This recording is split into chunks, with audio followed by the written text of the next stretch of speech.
minutos e intentamos hacer preguntas que vayan al grano y respuestas que vayan todavía más rápido, que hay que hacer las conclusiones, cerrar en última conferencia. Va a empezar Amparo, que intervino ayer como ponente dentro del programa que tiene la Universidad de Barcelona, la Autónoma de Barcelona, en la Facultad de Ciencias de la Comunicación, Periodismo. El mapa Infoparticipa. Entonces va a explicar una cosa que se le quedó ayer pendiente, que fue el sello que el proyecto da a los ayuntamientos que cumplen con su metodología de indicadores. 1 minuto y medio. Sí. Bueno, a ver, la imagen, si quiere bajará y lo podréis ver. Y si no, pues aquí tenéis el mapa y en otras circunstancias pues podéis buscar la comunidad que queráis. Y bueno, el proyecto Infoparticipa, como su nombre indica, quiere decir información para una participación ciudadana cualificada, porque somos conscientes de que el problema grave de la participación ciudadana es disponer de una información que permita intervenir con fundamento. O sea, somos contrarios a las intervenciones jaja, jiji, sí, sí, no, no. ¿Vale? Y, por tanto, nos planteamos sobre todo trabajar, identificar qué información dan los ayuntamientos para ver si es de calidad o, por lo menos, si había una información básica.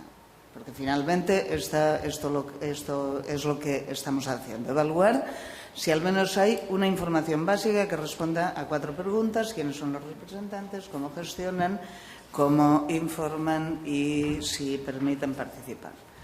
Con 41 indicadores y, muy bien, ha bajado, con 41 indicadores y traducimos los resultados en unas tonalidades. Si no se llega al 25% están en blanco, si van del 25 al 50 en amarillo, si van más del 50 en verde claro y si superan el 75% en verde oscuro. Primeros resultados, 2012, de 947 ayuntamientos solamente aprobaron 54. O sea, solo llegaron al 50%, 54. Ante el desastre, decidimos que teníamos que conseguir que cambiasen. 2012 no había ley de transparencia ni se la esperaba prácticamente. Y entonces decidimos crear el sello Infoparticipa. Para poder crear un sello de calidad, vimos que teníamos que diferenciar quienes evaluamos de un consejo de certificación. Y creamos un consejo en el que participan diferentes entidades públicas y cívicas para que respaldasen las certificaciones que dieron. Como veis, al publicar los resultados, nosotros ya estamos publicando datos, lo cual hace que también nuestro trabajo como investigadores esté en supervisión. También nos pueden vigilar a nosotros. Creamos este consejo, nos dio su apoyo la vicepresidenta, nos dio su apoyo sobre todo para que dispusiéramos del Palau de Pedralbes, que a los alcaldes les hacía mucha ilusión ir allí a que la vicepresidenta les diera un sello. No nos dio ni 5, o sea, todos los gastos de ponernos bien vestidos y de dar un cóctel fue a cargo nuestro, pero nos dio estas posibilidades y conseguimos que unos 48 ayuntamientos en aquel momento cumplieran unos requisitos que fueron más estrictos que los generales. O sea, definimos unas exigencias mayores. Por lo menos más del 75% para tener un sello o una mención en función del número de habitantes, y si habían pasado de un suspenso a un aprobado ya superior al 50, 50 y pico, 60, entonces les dábamos un reconocimiento, un banner para colocar en su página. La primera edición, ya os digo, no llegaron a 50, Lo hicimos al final en marzo del año pasado.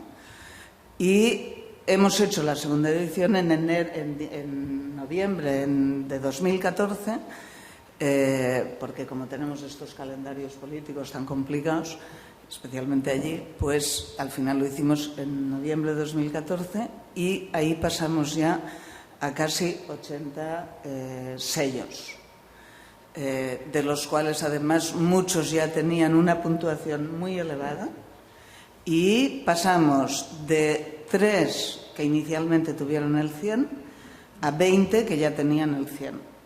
Y también ha ido aumentando el número de aprobados. De los 54 iniciales hemos pasado a, en este momento estamos en 140, 150. ¿Vale?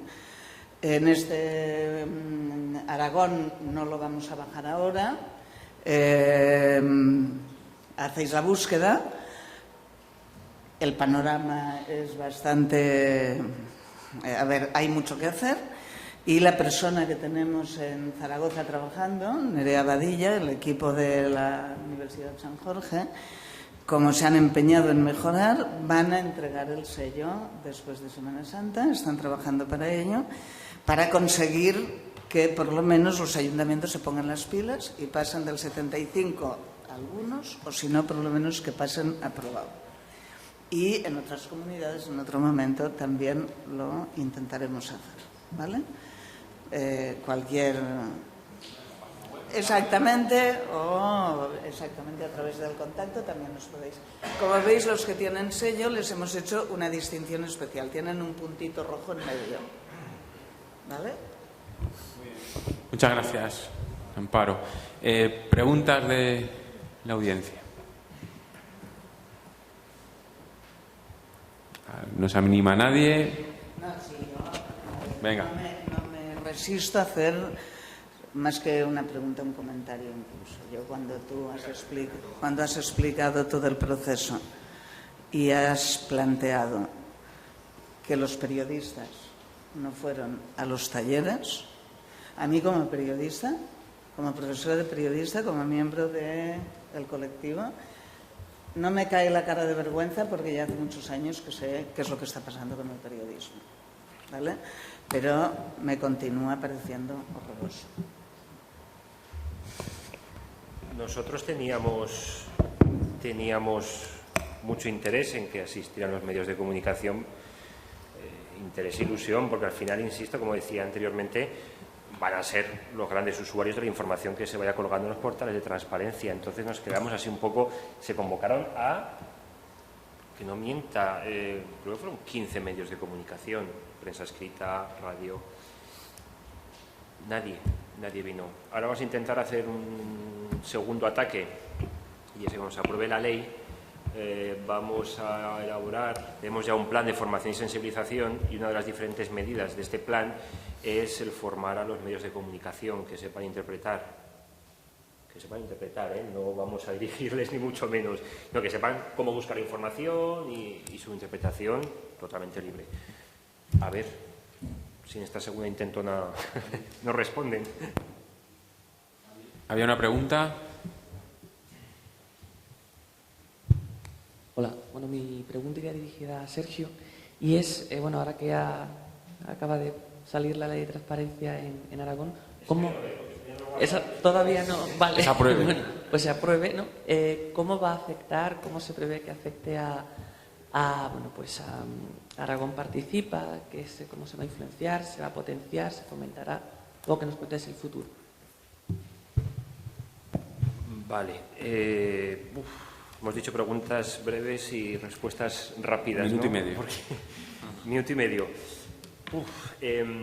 Claro, esto casi me exigiría hacer un análisis de la ley, ¿no? Pero, ¿qué va a repercutir? En primer lugar, que se consolida la apuesta en tanto en cuanto todos los mandatos previstos en el futuro texto legal, en fin, esto de la participación no es que se haya una apuesta de un gobierno o de varios gobiernos, sino que ya se juridifica, se institucionaliza y hay que hacerlo sí o sí. Entonces, es el primer gran reto. Incluso en la ley se prevé y se habla del departamento competente en materia de participación ciudadana continuamente, con lo cual tiene que haber una unidad que sea la que gestione y garantice el buen desarrollo de la participación ciudadana. Otro aspecto importante que nos va a repercutir, tendremos que aprobar anualmente un programa de participación ciudadana, aprobado por Consejo de Gobierno. Esto quiere decir que el Gobierno de Aragón tendrá que en ese programa decirle a la ciudadanía qué políticas públicas son objeto de debate, además de aquellas que por ley son obligatorias, qué otras. Y no solo porque así lo decía el Gobierno, también reconocemos la iniciativa ciudadana. Es decir, el Gobierno puede decir, voy a impulsar la participación en 25 políticas públicas. Es que a lo mejor tu agenda no es la misma agenda que la sociedad. Y a lo mejor no sometes a debate algo que la sociedad se quiere debatir. Se reconoce la iniciativa ciudadana. Me quedan 30 segundos, ¿no? Ya lo comenté anteriormente, va a ser obligatorio impulsar procesos de participación para proyectos de ley, para planes y programas, salvo que el departamento correspondiente motive por qué no lo hace. Si lo motiva, a ver cómo lo motiva. Y si lo motiva mal, pues tendrá su responsabilidad política, evidentemente. 1 minuto y medio. O si quiere. A ver, una pregunta más. A ver. Quedan todavía 7-8 minutos. Bueno, yo quería hacer un matiz y una pregunta. Primero, felicitaros por la exposición que habéis hecho las 3 personas que estáis en la mesa. Y el matiz era que Rafa en la exposición hablaba de que era una mesa un poco heterogénea, pero en concreto yo decía de una cosa que es un denominador común que tenéis todos vosotros, ¿no? Y es el hecho de la transformación que se está dando, que estamos en un momento que no hay marcha atrás y cada uno, desde la Administración, en una red social o el hecho de la participación ciudadana a través del voto electrónico, pone de manifiesto, como hablaba antes con Ignacio tomando el café, estamos en un momento en que no hay marcha atrás, que tenemos que asumirlo. Entonces, bueno, ese matiz, porque realmente creo que representáis ese cambio que yo personalmente pienso que es imparable. Y la pregunta era para Ignacio, porque ha hecho mención a un concepto que a mí me ha llamado la atención, que ha pasado de puntilla, no porque lo he mencionado, pero que me ha gustado y me gustaría, si es posible, que pudieras explicar, que es el de administración social. Pues muy brevemente, administración social, lo que, digamos, de alguna forma sería el reflejo de ese nuevo paradigma. Una administración que va más allá de apertura de datos, de la utilización de tecnología, y lo que hace es realmente cumplir el objetivo que realmente se plantea cualquier administración pública, y es el de dar un mejor servicio a la ciudadanía a través de la involucración de los ciudadanos en los asuntos públicos y en los procesos de toma de decisión. Es decir, como bien ha planteado Sergio, el objetivo último es que los departamentos de participación ciudadana terminen desapareciendo y que todos los procesos de diseño, implementación y evaluación de políticas públicas integren dinámicas participativas. Dentro de esa lógica tenemos cada vez más información, más datos sobre lo que pasa, por ejemplo, en una ciudad, ¿no? Es decir, cuando se habla de lo de grandes datos, Big Data, pues en todos esos procesos de políticas públicas podemos incorporar datos sobre qué es lo que hacen los ciudadanos, qué les interesa. Tenemos cada vez más herramientas de escucha activa, ¿no?, de lo que los ciudadanos quieren, plataformas sociales, herramientas sociales. De alguna manera, la idea de lo social es vincular, integrar, incorporar a los ciudadanos dentro de la propia administración, que es claramente un concepto distinto de lo que tenemos actualmente, ¿no? Es decir, administraciones opacas, administraciones a las que les cuesta abrirse, y realmente lo que tenemos que hacer es incorporar, meter al ciudadano dentro. Y eso no significa físicamente, significa que puede ser físicamente, pero sobre todo que tenemos las herramientas ahora por fin para hacerlo indiferente, sin tener en cuenta la posición geográfica o de cualquier tipo de los ciudadanos, ¿no? Ese es el concepto, ¿no? Gobierno inteligente, administración social dentro de esa lógica. Gracias por la pregunta. Bien. Una más, venga. Yo, para Juan Ignacio, pero porque quería que explicaras un poquito la cara B, que te has quedado, la has señalado, pero no la has dicho. Y era un poco en el sentido de si nos estamos cuestionando la participación representativa o la directa. Es decir, vamos a sustituir la representación por el online. Ahora se crea un estado de opinión que a veces hasta es manipulable. En fin, de esto seguramente la señora sabe bastante más que yo, ¿no? del tema de los medios de comunicación y de los estados de opinión y cómo se pueden crear en determinadas situaciones. Entonces, claro, a mí se me viene a la cabeza, por ejemplo, en Burgos dice, no, es que no hay que hacer un parque. Pero bueno, a lo mejor es que opinaban los que eran de Burgos y los que no eran de Burgos, y los que no tenían nada que ver con Burgos. Y claro, por una parte, el ayuntamiento legítimamente elegido de esa ciudad pues estaba por realizar una obra determinada que pensaría que reducía el interés general. Y por otro lado, había unos señores X, etcétera, que generaron un estado de opinión que además, como parece ser que eran los más vociferantes, pues eran los que más razón tenían. Y claro, eso es un poco por donde van. Bien, sobre este tema. Claramente, cara B, hay un tema que a mí me preocupa y de hecho lo he estado hablando en el café con alguien, ¿no? Es el tema, por ejemplo, de la privacidad, ¿no? Es decir, la idea de, sobre todo pensando en este caso, pensando en los ciudadanos, la privacidad, ¿dónde queda la privacidad? ¿No? Es decir, cada vez tenemos más información sobre nosotros que está disponible en abierto, ¿no? Y que yo cuando ponemos un like en Facebook o cuando ponemos un tweet, todo eso es información que está ahí sobre nosotros, ¿no? Entonces el espacio, pues y aquí hay una dicotomía que viene de hace varios siglos, ¿no? La dicotomía entre espacio público y espacio privado. Cada vez más, y aquí saco un poco más, mi vena más de académico, cada vez más el espacio privado se va reduciendo y el espacio público se hace más amplio.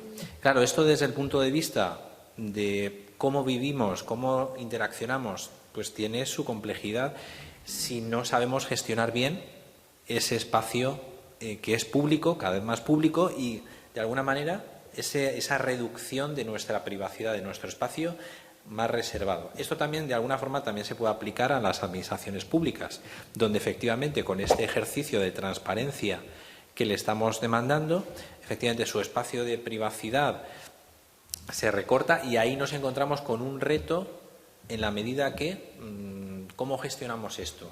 ¿Hasta dónde tenemos que llegar?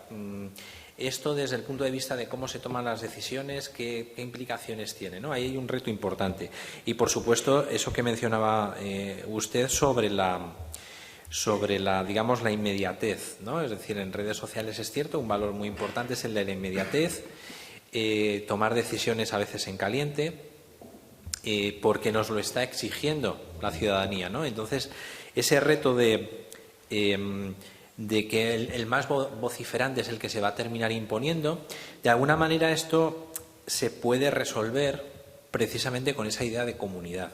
Si nosotros gestionamos, nosotros trabajamos en la creación de una comunidad, conocemos quiénes forman parte de esa comunidad, interaccionamos con ellos, escuchamos, los involucramos, cuando se producen situaciones como esta que apuntaba, de alguna manera vamos a tener mejores herramientas para valorar efectivamente esa reacción ciudadana, qué implicaciones tiene, quién la está haciendo y de alguna manera sabremos mejor, si hemos sido capaces de hacer ese trabajo previo de creación de comunidad, sabremos calibrar mejor las implicaciones que tiene, pues efectivamente una propuesta, una demanda ciudadana, quiénes son los que están haciendo esa propuesta, por qué la están haciendo y realmente si merece la pena desde el punto de vista de las instituciones públicas incorporarla o llevarla a cabo, ¿no? Y efectivamente ahí la dicotomía entre, yo pienso, y esto ya es una reflexión más personal, que la democracia representativa va a seguir teniendo vigencia, que ese sueño de la deliberación, ese ágora donde todos podamos reflexionar, ese ágora griega, ¿no? Que ahora sí vamos a poder implementar gracias a las tecnologías, pues de alguna manera tiene algunos elementos que son positivos, pero que en todo caso vamos a seguir necesitando, digamos, representantes, porque en el día a día pues todos sabemos, todos tenemos nuestro trabajo, todos tenemos nuestras actividades y efectivamente de alguna manera sí que es necesario que, entiendo yo, sigamos digamos utilizando a representantes. Otra cosa distinta es cómo se produce la intermediación entre los representantes y representados, que eso es lo que sí está cambiando con las tecnologías sociales. Lo estamos viendo en la política en estos últimos meses, ¿no? Como efectivamente la emergencia de nuevos grupos políticos que efectivamente están interpretando adecuadamente esa idea de intermediación que está cambiando de una forma totalmente radical, ¿no? Entonces, bueno, pues ahí hay unas claves que se están generando, se están desarrollando y donde efectivamente también las administraciones públicas tienen que poner el oído, porque si no vamos a quedarnos fuera de lo que la sociedad está de alguna forma demandando y por donde está caminando. A mí, si me permite, claro, Rafa, pues me parece que la pregunta es clave. Es la pregunta clave. ¿Dónde queda la participación representativa? Y más en un momento donde tanto hablamos de participación y donde vamos a vivir un año con diferentes fases electorales. 4, si no son más, si no habrá que repetir alguna elección. Y en cambio en Andalucía, lo comentaba con una compañera, un 68% de la gente ha votado, O sea, un nivel de abstención bastante... 4 puntos más, 3-4 puntos más. Un nivel de abstención bastante importante. Yo he empezado mi intervención con una defensa de la democracia representativa. Y todos estos canales de participación que se están impulsando, que estamos impulsando de los poderes públicos, corre el riesgo, como he comentado, de microfragmentar ese interés general en intereses privados. Y voy más allá, de fragmentar lo fragmentado, porque ya no vivimos una época de clichés sociales muy estáticos, ¿no?, de corte más decimonónico, sino que la sociedad actual es muy compleja. De tal manera que es necesaria esa democracia representativa y alguien que vele por ese interés general. Otra cosa, como decía anteriormente, es cómo tenemos el sistema representativo. Electoral, listas abiertas, etc., etc. Es otro tema. Segunda idea, esos movimientos sociales. Burgos, el ejemplo. No me quiero extender, pero ahí la clave está entre la diferencia entre representatividad y significatividad, que no es lo mismo. No es lo mismo. El voto electrónico y... Me comentaba Joan Subirats que una comunidad autónoma le planteó una pregunta. Una diputada pidió la baja por embarazo y solicitó a ver si jurídicamente, según el reglamento del Parlamento, podía votar desde casa. Me comentaba Joan Subirats que le dijo, hombre, pues jurídicamente no hay ningún problema, aunque soy politólogo, pero bueno, no hay ningún problema. Ahora bien, como le dejéis a la diputada votar desde casa, ateneos las consecuencias, Que la gente dirá, pues si ya lo hace desde casa, yo también. Entonces ya vivimos en esa agua actual ya y todos votamos desde casa. Y en cuarto lugar, desintermediación, que comentaba Ignacio. Me parece una palabra clave. Desintermediación como consecuencia de todos estos movimientos. Ese es un gran reto. Ese es un gran reto. Dentro de la democracia representativa es un gran reto. Dentro de la democracia representativa y dentro del contexto político-social que estamos viviendo. Creo que la pregunta es la clave. ¿Dónde queda todo esto? Nos llevaría para otro foro. Primero Iván y después Amparo. Venga. Un par de reflexiones hacia esto. Que siempre entran en el debate, yo también creo que son totalmente claves. Nos ponemos en una situación en otra, o sea, democracia representativa directa, algo en el medio. Yo soy firme defensor que aquí no se rompe nada, o sea, lo que hacemos es enriquecer. Entonces, totalmente democracia representativa, pero al final el ciudadano está pidiendo paso, está pidiendo que se le tenga en cuenta, como es razonable. Hoy tenemos todos los elementos, entonces no pondría una cosa encima de la otra, sino llevamos a evolucionar. Esto no es una revolución, es una evolución del sistema para enriquecerlo. Y siempre, esto por un lado, ¿no?, que es una reflexión hacia eso. Y el segundo tema es sobre la responsabilidad de las personas, la coacción, o sea, qué va a pasar si realmente se pueden generar estos núcleos de opinión, se puede coaccionar a la gente para determinadas cosas cuando realmente el ciudadano tenga el escaño 25, ¿no?, para tomar decisiones. Y es la siguiente, es decir, aquí el paso, tenemos que hablar en paralelo de que es un proceso prolongado en el tiempo, o sea, no vamos a cambiar esto en 2 días, pero sí en la medida que hemos tomado conciencia histórica de que necesitamos dar un paso adelante y hacer esta transformación, ¿por qué no también educar a la gente y hacerla responsable, ¿no? Muchos de los problemas que hoy vivimos tienen que ver con la falta de responsabilidad de las personas. Te diría todos, o sea, somos el último responsable de todo. Entonces, si queremos tomar conciencia de una democracia más rica y donde estemos presentes, pues también nos tenemos que educar para que estas cosas con la coacción o ser responsables con las decisiones que tomamos y cómo actuamos en la vida. Entonces, la educación y la responsabilidad van a ser claves en ese proceso de transformación democrática.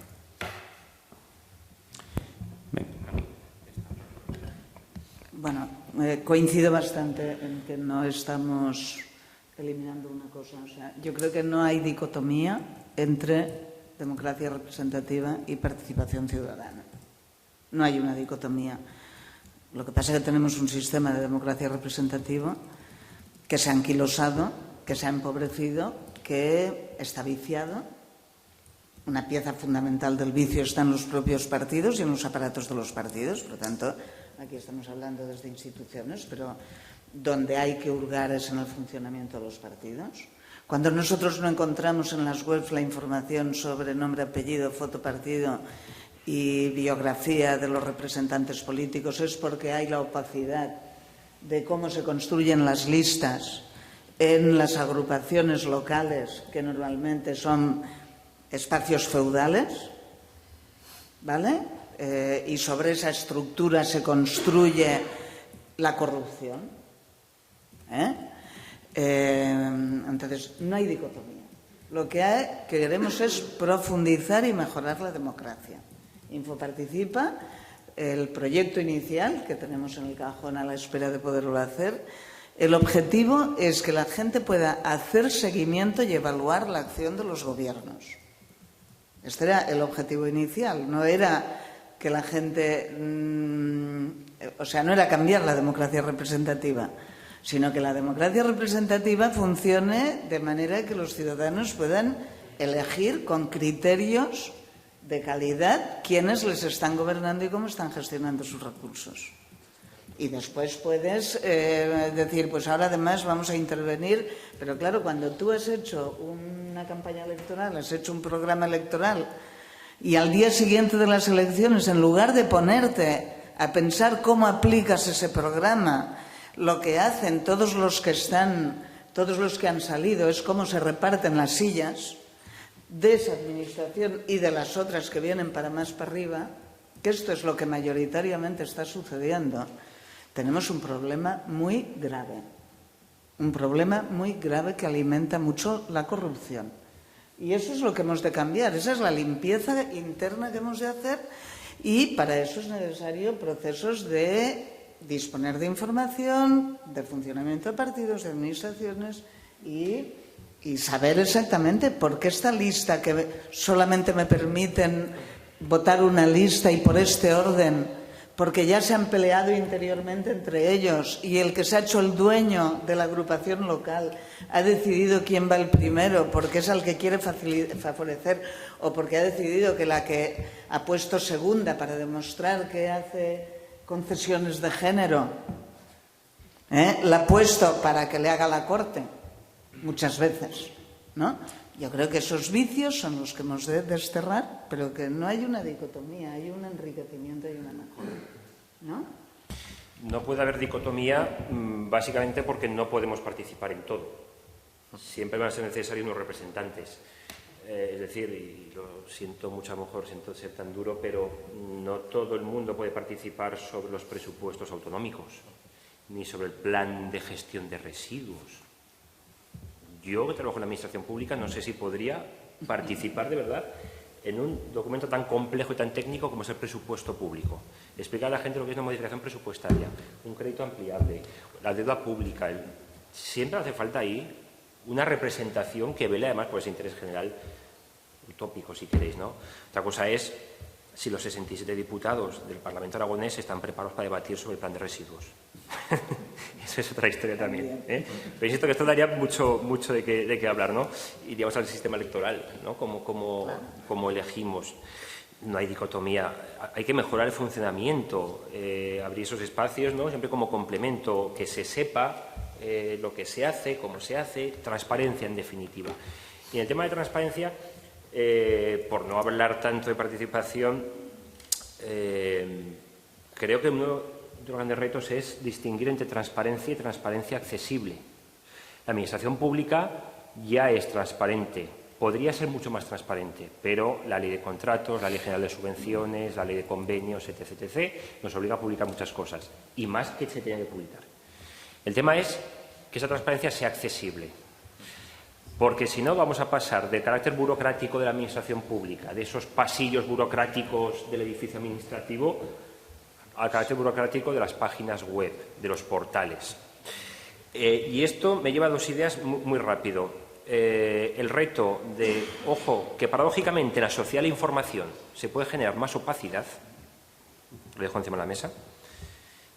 Y en segundo lugar también, como me decía Daniel Innerarity, que luego me fijé que lo publicó en un artículo en El País, me decía, Sergio, los beneficios de la intransparencia. Es decir, siempre la política va a necesitar de un espacio de opacidad. Digo la política. ¿Cómo explicar esto sin que se me tire nadie al cuello? Con un ejemplo. El asesor del expresidente chileno, Eduardo Coley, lo conocí hace ya 5 años y me contaba que estaban asustados con la aplicación de la ley chilena de transparencia, una de las más potentes junto a Serbia, y una tercera también referente, bueno, Serbia, Chile nada más, ¿no? En Chile, la ley chilena de transparencia permitía que el ciudadano pudiese acceder a los correos electrónicos que enviaba un ministro, porque como es mi representante, yo puedo saber en cualquier momento lo que hace mi representante. Está la figura jurídica, ¿no?, del representante, el mandatario. Claro, ¿qué ocurre? Que ese ministro no va a mandar igual el correo electrónico sabiendo que alguien se lo va a pedir. Con lo cual estamos condicionando la acción política de ese ministro. Otra idea que daría para mucho rato. Ya. No puede haber más preguntas. Así que, bueno, pasamos a conclusiones, que van a ser muy rápidas, y después conferencia de clausura, que está con nosotros ya Víctor Almonaciz, allá al fondo. Y, bueno, pues venga, vamos rápido. Fran.